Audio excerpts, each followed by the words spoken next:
स्वागत है आपका। गंगा दोपहर देख रहे हैं आप। मैं हूं आपके साथ आस्था कौशिक। बड़ी खबर से हम बुलेटिन की शुरुआत करने जा रहे हैं, जहां यूपी बोर्ड का रिजल्ट अब 27 जून को आएगा। दोपहर 12 बजे हाई स्कूल और इंटर का रिजल्ट डिक्लेयर किया जाएगा। रिजल्ट घोषित होने के 15 दिन बाद मिलेगी मार्कशीट। पहली बार यूपी बोर्ड छात्रों को देगा डिजिटल हस्ताक्षर वाली मार्कशीट। कोरोना काल में मार्कशीट छपने में भी आ रही है समस्या। सचिव के डिजिटल हस्ताक्षर वाली मार्कशीट दी जाएगी और डिजिटल हस्ताक्षर वाली मार्कशीट से एडमिशन लेने में छात्रों को दिक्कतें नहीं आएंगी। तो कोरोना काल के चलते ये नया अरेंजमेंट देखिए सामने आ रहा है। एक तरफ तो खबर ये है कि यूपी बोर्ड का जो रिजल्ट है वो 27 जून को घोषित होगा। दोपहर 12 बजे इंटर का रिजल्ट आएगा और उसके 15 दिन बाद मार्कशीट मिलेगी और डिजिटल हस्ताक्षर वाली मार्कशीट इस बार सभी स्टूडेंट्स को दी जाएगी, क्योंकि कोरोना काल में मार्कशीट छपने में दिक्कत आ रही है। मोहम्मद मोइन से अपडेट लेते हैं। मोहम्मद, कोरोना काल का असर देखने को मिल रहा है। अब डिजिटल सिग्नेचर वाली मार्कशीट मिलेगी और कहा यह जा रहा है कि आगे एडमिशन लेने में दिक्कत नहीं आएगी स्टूडेंट्स को। जी बिल्कुल, यूपी बोर्ड की 10वीं और 12वीं क्लास के नतीजे परसों यानी 27 जून को दोपहर 12:30 बजे बोर्ड के हेडक्वार्टर प्रयागराज से जारी किए जाएंगे। इस बार तकरीबन 55 लाख से ज्यादा स्टूडेंट शामिल हुए थे। पिछली बार यूपी बोर्ड का रिजल्ट 27 अप्रैल को जारी किया गया था, लेकिन इस बार कोरोना की महामारी थी, कॉपियां जांचने में दिक्कत आ रही थी। लेकिन फिर भी उत्तर प्रदेश ऐसा राज्य है जिसने न सिर्फ कॉपियां जांची, इम्तिहान कराया, बल्कि सबसे पहले रिजल्ट भी जारी कर रहा है। वो भी छोटी मोटी नहीं बल्कि 55 लाख की संख्या है।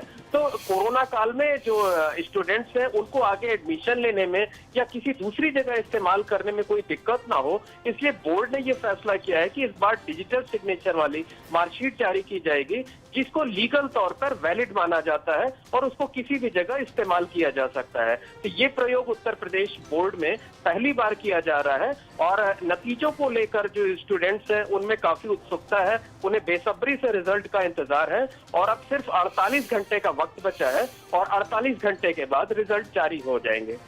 जी हाँ, बिल्कुल 48 घंटे का वक्त, रिजल्ट जारी हो जाएगा। डिजिटल सिग्नेचर वाली मार्कशीट इस बार स्टूडेंट्स को मिलेगी। शुक्रिया मोइन अपडेट के लिए।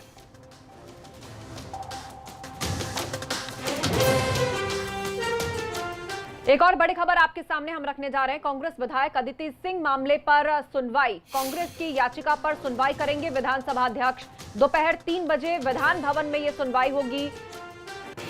दल बदल कानून के तहत सदस्यता खत्म करने की मांग की गई है। रायबरेली सदर से कांग्रेस विधायक हैं अदिति सिंह।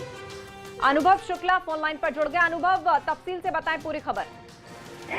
देखिए, ये कांग्रेस की विधायिका हैं रायबरेली सदर से अदिति सिंह, और अक्टूबर में जब सरकार ने एक विधानसभा में 36 घंटे का सेशन किया था तब ये उसमें शामिल हुई थी व्हिप के खिलाफ। उसके बाद कांग्रेस ने एक याचिका दायर की थी विधानसभा अध्यक्ष के पास कि इनकी सदस्यता रद्द की जाए। वो मामला लंबे समय से पेंडिंग चल रहा था, उस पर सुनवाई नहीं हो रही थी और इसी बीच अभी तकरीबन हफ्ता भर पहले कांग्रेस जो है वो हाईकोर्ट चली गई। हाईकोर्ट में एक याचिका दायर की और ये कहा कि इस पर सुनवाई नहीं हो रही है, इस पर कोई अभी तक एक्शन नहीं हुआ है, इसलिए हाईकोर्ट इस पर डिसीजन दे। हाईकोर्ट ने इस पूरे मामले के लिए 14 जून की जो तारीख है वो निर्धारित की है, लेकिन उससे पहले आज विधानसभा अध्यक्ष हृदय नारायण दीक्षित जो है वो इस पर सुनवाई करेंगे। कांग्रेस ने जो दल बदल कानून के तहत ये याचिका दी है उनकी सदस्यता रद्द करने के लिए, 3 बजे उनका जो कार्यालय है विधानसभा में वहां पर ये सुनवाई होगी। कांग्रेस की ओर से जो नेता विधानमंडल दल आराधना मिश्रा मोना है, चूंकि ये याचिका उन्होंने दायर की है तो वो भी मौजूद रहेंगी और आज आराधना मिश्रा की इस याचिका पर अदिति सिंह के मामले पे सुनवाई होगी और 29 तारीख को जो राकेश सिंह है, जो रायबरेली के हसनपुर से कांग्रेस के विधायक है, उनके लिए भी याचिका दी हुई है कांग्रेस ने, उस पर विधानसभा अध्यक्ष सुनवाई करेंगे। जी हाँ, बिल्कुल आप नजर बनाए रखिए। अनुभव, जानकारी के लिए शुक्रिया। तो कांग्रेस सदस्यता रद्द कराना चाहती है अदिति सिंह की, जिस पर आज सुनवाई होगी। कांग्रेस की याचिका पर सुनवाई करेंगे विधानसभा अध्यक्ष अदिति सिंह, जो कि पार्टी विरोधी गतिविधियों का आरोप उन पर लगातार लगता रहा है। उधर तेल के दामों में जबरदस्त इजाफा हो रहा है। आज पेट्रोल और डीजल महंगा हो गया है। दिल्ली में डीजल 14 पैसे महंगा हो गया तो पेट्रोल के दामों में 16 पैसे का इजाफा हुआ है। 18वें दिन पेट्रोल तो 19वें दिन डीजल के रेट में बढ़ोतरी हुई। जनता पर लगातार महंगाई की मार पड़ रही है, जिसका सीधा असर जनता की जेब पर पड़ता जा रहा है। और महंगाइयों को देख कर तो ऐसा लग रहा है कि जो सरकार इनका मतलब मुद्दों को लेकर चल रही है तो मुद्दे तो कामयाब नहीं हो पा रहे हैं और दूसरी बात जनता को ही हर चीज़ों का सामना करना पड़ रहा है। चाहे वो निम्न स्तर के लोग हों।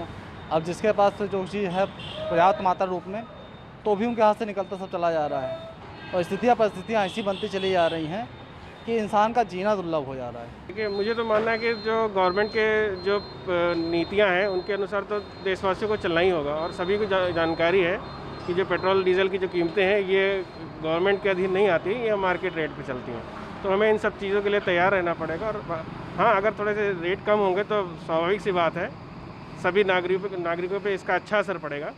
लेकिन अब चूँकि एक सरकार की नीतियाँ हैं तो नीतियों का पालन करना हम नागरिकों का दायित्व है। उधर संगम नगरी प्रयागराज में भी पेट्रोल और डीजल के दाम लगातार बढ़ते जा रहे हैं। यहां आज लगातार 20वें दिन भी कीमतें बढ़ी हैं। प्रयागराज में आज पेट्रोल 14 पैसे और डीजल 12 पैसे प्रति लीटर बढ़ा है। कीमतों में बढ़ोतरी का असर अब लोगों पर सीधे तौर पर पड़ रहा है। पिछले 20 दिन की बात करें तो प्रयागराज और डीजल के दाम तकरीबन 4 से 5 रुपए लीटर तक बढ़ चुके हैं। कीमतें बढ़ने का असर अब माल भाड़े पर पड़ने लगा है। ऑटो और टैक्सी किराए भी आने वाले दिनों में बढ़ सकते हैं। पेट्रोल और डीजल के दामों को लेकर आम नागरिकों ने अब सरकार से दखल दिए जाने की मांग की है। उनका कहना है कि कोरोना काल में जिस तरह से दाम बढ़ रहे हैं उसका सीधा असर उनकी जेब पर पड़ रहा है और उनका बजट प्रभावित हो रहा है। उससे बहुत ज़्यादा दिक्कत आ रही है। एक तो कोरोना महामारी में मोस्टली पैसों की वैसे भी बहुत ज़्यादा कमी हो गई है और उसके बाद डेली कभी पेट्रोल बढ़ रहा है, कभी डीजल बढ़ रहा है, तो उससे पैसे में भी वो हो रहा है और अब आमदनी भी लोगों के पास बहुत कम हो गई है, इसलिए दिक्कत बहुत ज़्यादा आ रही है। बहुत प्रॉब्लम आ रही है और जो डेली जो बिजनेसमैन है उनका तो ऑलरेडी 2 महीने से बिजनेस रुका हुआ था, वो लोग कुछ कर नहीं रहे, तो उनको बहुत प्रॉब्लम आ रही है। जो कोरोना में इतना पैसा खर्चा हो, इतना राशन दिए हैं, इतना पैसा बांटे हैं, इतना पूरी सब्जी बांटे हैं, इतना सब्सिडी दिए हैं, ये कहाँ से आएगा? मोदी और योगी अपना घर बेच के थोड़ी देंगे या अपना खेत बेच के थोड़ी देंगे। हमें लिए हैं, हम ही देंगे। हमको दिए, कोई दिक्कत नहीं है। तो दूसरी तरफ बढ़ती कीमतों को लेकर विपक्ष ने भी सरकार के खिलाफ मोर्चा खोल दिया है। राजधानी लखनऊ में सुहेलदेव भारतीय समाज पार्टी ने अनोखा प्रदर्शन किया। पार्टी प्रमुख ओम प्रकाश राजभर अपने कार्यकर्ताओं के साथ विरोध में आज साइकिल से विधानसभा के लिए निकल पड़े। उन्होंने कहा कि जिस तरह हर रोज पेट्रोल डीजल के भाव आसमान पर चढ़ रहे हैं, उससे लोग साइकिल चलाने पर ही मजबूर होंगे। यही नहीं, ओपी राजभर ने महंगाई के साथ साथ सरकार पर वादे पूरे नहीं करने का भी आरोप लगाया। सुहेलदेव भारतीय समाज पार्टी के तमाम लोग आज बढ़ी पेट्रोल और डीजल की कीमतों को लेकर प्रदर्शन कर रहे हैं, साइकिल से विधानसभा जा रहे हैं। हम इन्हीं से बात करेंगे। सर, क्या आज आप लोग प्रदर्शन कर रहे हैं मांगों को लेकर? देखिए, हम विधानसभा अपने दफ्तर जा रहे हैं और आज जो पेट्रोल और डीजल 73 साल की आज़ादी में इतने चरम पे है, हम लोगों के पास पैसा नहीं है, जिसको लेकर के हम साइकिल से अब जाएंगे। अपने गनर को मैं खुद अकेले, हमारे विधायक हैं, सब विधायक अपने अपने गाड़ी साइकिल से हम लोग विधानसभा जाएंगे। कोई हम लोग न तोड़फोड़ करना है, न कहीं मारपीट करनी है, न कुछ करना है। हम लोग मात्र 4 विधायक हैं, चारों विधायक, अभी 2 लोग उधर हैं, हम 2 लोग हैं, हम 2 लोग जा रहे हैं, बस इतनी सी बात है। साइकिल से जाने की वजह? पैसा नहीं है, इतनी महंगाई आ गई। डीजल पेट्रोल का दाम देख रहे हैं, 73 साल में पहली बार ऐसा हुआ है, इतनी महंगाई हुई है। तो इसको लेकर के हम लोग चल रहे हैं अपना। इस सरकार के देखिए, सरकार के संबंध में जानकारी करनी है तो बीजेपी, जो आज की बीजेपी है, पहले की भाजपा जो थी अटल जी की थी, आज ये बीजेपी गुजरातियों की है। बीजेपी माने भारतीय झूठ पार्टी। जब ये सत्ता में नहीं रहते हैं, तो बड़े लच्छेदार भाषण दिए हैं, ठीक है, बड़े लच्छेदार भाषण दिए हैं। जब कांग्रेस के समय में डीजल पेट्रोल का दाम बढ़ता था और आज बढ़ रहा है, तो इनको दिखाई नहीं, खुद बढ़ा रहे हैं। भारतीय समाज पार्टी के जो विधायक हैं, ये कभी सरकार का हिस्सा हुआ करते थे, लेकिन आज इनको लगता है कि बीजेपी अब भारतीय झूठ पार्टी हो गई। तमाम आरोप लगा रहे हैं। इनका कहना है कि जो देश में बेतहाशा तौर पर पेट्रोल और डीजल के दामों की बढ़ोतरी हुई है, उससे आम जनता परेशान है और लिहाजा उसी को लेकर उन्होंने ये प्रदर्शन किया है। कैमरा पर्सन मेहदी हसन के साथ संतोष कुमार, एबीपी गंगा। और अब बात गाजियाबाद की करते हैं, जहां कांग्रेसी कार्यकर्ताओं ने बढ़ती तेल की कीमतों को लेकर जबरदस्त प्रदर्शन किया है। सड़कों पर इन कार्यकर्ताओं ने कार को रस्सी से खींचकर अपना ये विरोध जताया। जिसके चलते यहां जाम जैसे हालात हो गए। इन कार्यकर्ताओं ने केंद्र और राज्य की नीतियों पर भी सवाल उठाए।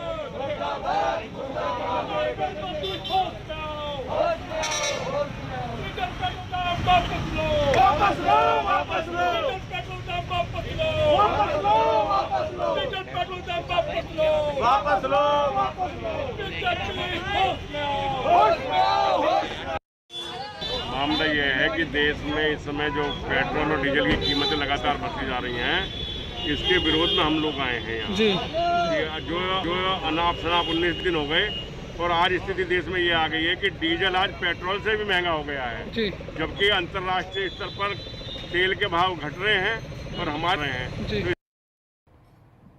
और अब बढ़ते हैं आगे। जिहादी गतिविधि में गिरफ्तार 2 संदिग्धों से पूछताछ में बड़ा खुलासा हुआ है, जिनमें इनके पाकिस्तान कनेक्शन की बात सामने आई है। बरेली से गिरफ्तार इनामुल और जम्मू से पकड़े गए सलमान से हुई पूछताछ में यह खुलासा हुआ है।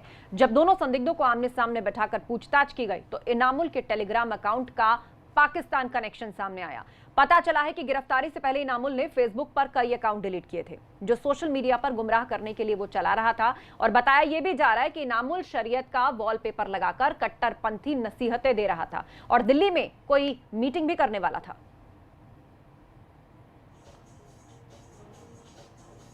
तो जिहादी गतिविधि में 2 लोग गिरफ्तार हुए और उनसे पूछताछ में कई बड़े खुलासे सामने आए हैं। दोनों संदिग्धों को आमने सामने बैठाकर पूछताछ की गई है और इनामुल के टेलीग्राम अकाउंट का पाकिस्तान कनेक्शन तक निकलकर सामने आया है। पाक और कश्मीर में आतंकवादियों के संपर्क में था ये इनामुल, जिसकी गिरफ्तारी हुई। गिरफ्तारी से पहले इनामुल ने फेसबुक पर कई अकाउंट जो बना रखे थे उनको डिलीट कर दिया था। शरीयत का वॉलपेपर लगाकर इनामुल कट्टरपंथी की दे रहा था नसीहत लोगों को। अंसार गजवात उल हिंद चीफ जाकिर मूसा से वो काफी प्रभावित था। अचानक हुए लॉकडाउन के चलते दिल्ली में उसकी बैठक नहीं हो पाई थी, लेकिन बहुत जल्द वो दिल्ली में एक मीटिंग करने वाला था। सोशल मीडिया पर गुमराह करने के लिए वो कई फेक अकाउंट्स भी चला रहा था।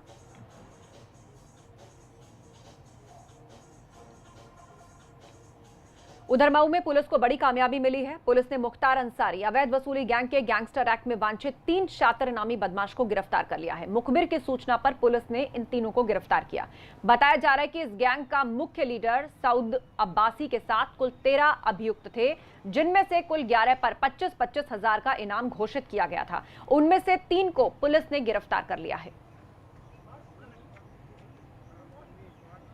मुख्तार अंसारी गैंग से संबंधित अवैध वसूली में लिप्त अपराधियों के विरुद्ध थाना सराय लखनसी के द्वारा गैंगस्टर की कार्रवाई की गई थी, जिसमें 3 वांछित अपराधी जिनके ऊपर 25,000 का पुरस्कार घोषित था, इनको आज थाना कोतवाली की टीम के द्वारा गिरफ्तार किया गया है। इन तीनों के नाम जिनको सिंह, समर बहादुर और महेंद्र चौहान।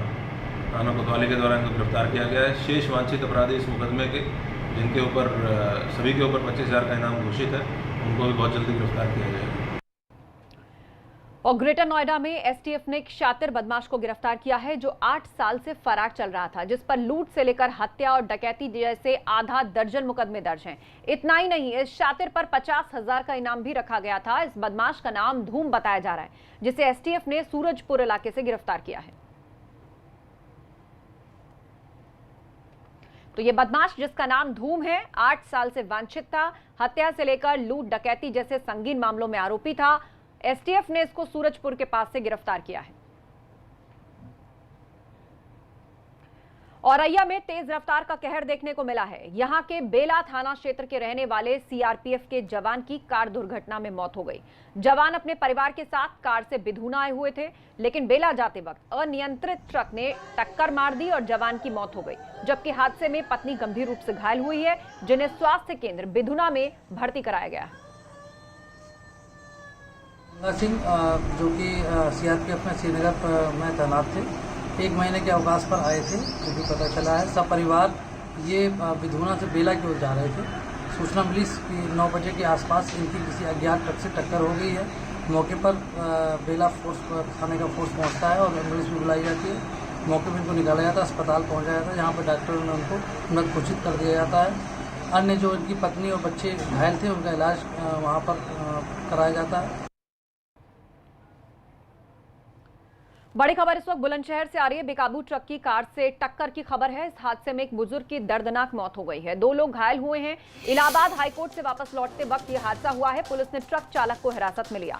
डिबाई दानापुर चौकी क्षेत्र के पास ये हादसा हुआ है, जिसमें एक बुजुर्ग की दर्दनाक मौत और 2 लोगों के घायल होने की खबर है। बुलंदशहर में एक ट्रक ने कार को टक्कर मार दी, जिसमें एक बुजुर्ग की जान चली गई, जबकि 2 लोग गंभीर रूप से घायल हो गए हैं। पुलिस ने ट्रक चालक को हिरासत में ले लिया है।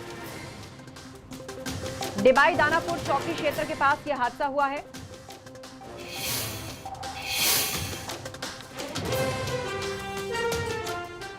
वहीं आगरा में उस वक्त दर्दनाक हादसा हुआ जब एक कार सवार एक्सप्रेस वे पर खड़ी कार साइड में खड़ी करके चला गया, जहां पीछे से एक कैंटर ने कार में भीषण टक्कर मार दी। यह हादसा लखनऊ एक्सप्रेस वे पर डौकी इलाके में हुआ, जिसमें कार ड्राइवर की मौत हो गई, जिसके बाद उसके शव को पुलिस ने पोस्टमार्टम के लिए भेज दिया। लखनऊ एक्सप्रेस वे पर यह हादसा हुआ है, जिसमें ट्रक ने खड़ी गाड़ी को जबरदस्त टक्कर मारी, जिससे गाड़ी भी क्षतिग्रस्त हो गई और ड्राइवर की मौत हो गई।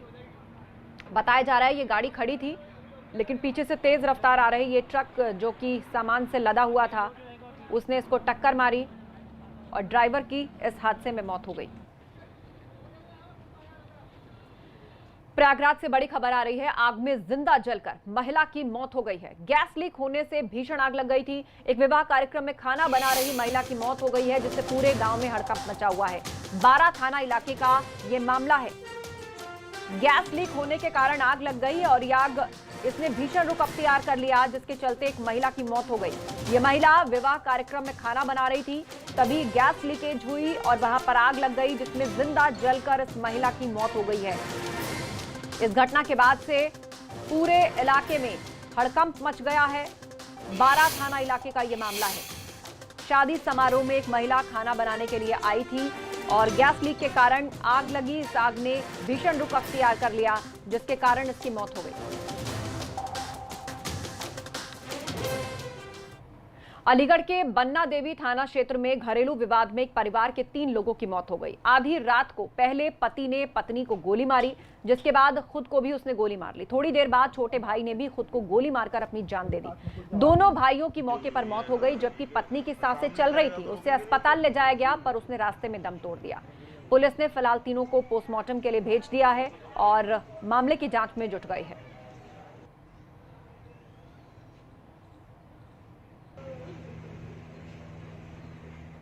देखिए, बन्ना देवी थाना है। बन्ना देवी थाना क्षेत्र में ये बाबूलाल वर्मा जी हैं, भरौला पुल के पास रहने वाले। उन्होंने 112 पर सूचना दी थी कि जैसे घटना हुई है। पुलिस वहाँ पहुँची थी तो उन्होंने बताया कि उनका लड़का ने उनकी बहू को साथ में कोई बात हुई तो बहू को उसने गोली मारी। गोली मारने के बाद से फिर लड़के ने अपने को गोली मार ली। फिर जो उसका जो छोटा भाई है जो ऊपर गया, जो आवाज़ सुन के देखने गया, दोनों को डेथ दे करके इमोशन में आकर उसने भी गोली मार ली। मौके से 2 तमंचा और 3 खोखा कारतूस 315 बोर के मिले हैं। ये प्रथम दृष्टया ये जो सुसाइड एंड प्लस मर्डर का मामला है। उधर कौशाम्बी में एक पिता पैसों की तंगी के चलते बेरहम जालिम बन गया। उसने अपने ही कलेजे के टुकड़े पर जुल्म की इंतहा पार कर दी। मजबूर पिता ने किशोर को लोहे की मोटी जंजीरों से घर के ही पास एक पेड़ में बांध दिया और उसमें ताला जड़ दिया। किशोर की गलती सिर्फ इतनी थी कि वो अपने पिता से भरपेट भोजन मांगता था और पिता ने लोहे की जंजीरों के साथ उसे बांध दिया ताकि वो भोजन तक ना पहुंच पाए। इस बात की जानकारी पुलिस को दे दी गई और पुलिस फिलहाल कागजों की खानापूर्ति तक ही सीमित दिखाई देती है। किशोर आज भी बेड़ियों में जकड़ा जिंदगी जीने को मजबूर है और पुलिस जांच की बात कर रही है। इसीलिए बांधे हैं कि इसको मार डालो। सुबह से मार रहे हैं, इतना सुबह से मार रहे हैं, कुछ कहा है कि नहीं। पूरा हाथ भी टूटा है, पूरे शरीर में ही लोग मारे हैं। किस लिए? एक खाना खातिर मात मारी नहीं। गाली दे थे, मारा थे, महतारी के गरियावे, भाई के गरियावे, बाप का गरियावे। खाना अगर कम ज्यादा हो गया तो वो मैं गाली गुस्सा हो तो हमें कहीं नहीं बचाए भाई। तो आपने कहीं शिकायत की इसकी? शिकायत किया आपने? थाने 2 एप्लीकेशन जब डॉक्टरी तक करा के भेजा, आज तक रिपोर्ट नहीं मिली। 4 महीना हो तो कोई नहीं आवा। आज फिर तहसीली में दिन और कल थाने में FIR दिन, कोई सुनाई नहीं रही आज तक। थाना सैनिक क्षेत्र के अंतर्गत SME इंटर कॉलेज के पास में एक महुआ के पेड़ से एक बच्चे को जंजीरों से बाप ने बांध रखा है। इसकी अभी सूचना मिली है और वहाँ मौके पर पुलिस जा रही है। जो भी कार्रवाई होगी उनकी विधिक कार्रवाई की जाएगी। उधर कन्नौज में विवाहिता पर एसिड अटैक की खबर आ रही है। पुरानी रंजिश में एक युवक ने महिला पर तेजाब फेंक दिया, जिससे महिला का सर और चेहरा बुरी तरह झुलस गया है। गुड़सहायगंज इलाके में महिला पर यह एसिड अटैक हुआ है। तो बड़ी खबर इस वक्त हम आपको बताएं, कन्नौज में एक विवाहिता पर एसिड अटैक हुआ है, जिसके चलते उसका सर और चेहरा झुलस गया। एक युवक ने पुरानी रंजिश के चलते इस वारदात को अंजाम दिया है। एक युवती अफरोज नाम की आई थी महिला, समदन से आई हुई थी और उसको केमिकल बर्न था बेसिकली। ये नहीं कह सकते कि एसिड था कि एल्कली था क्या था। और उसका डॉक्टरी परीक्षण किया गया। डॉक्टरी परीक्षण करने के बाद उसको district hospital Kannauj further expert opinion के लिए भेज दिया गया। यहाँ रुक रहे एक ब्रेक के लिए, जल्द लौटते हैं, बने रहिए हमारे साथ।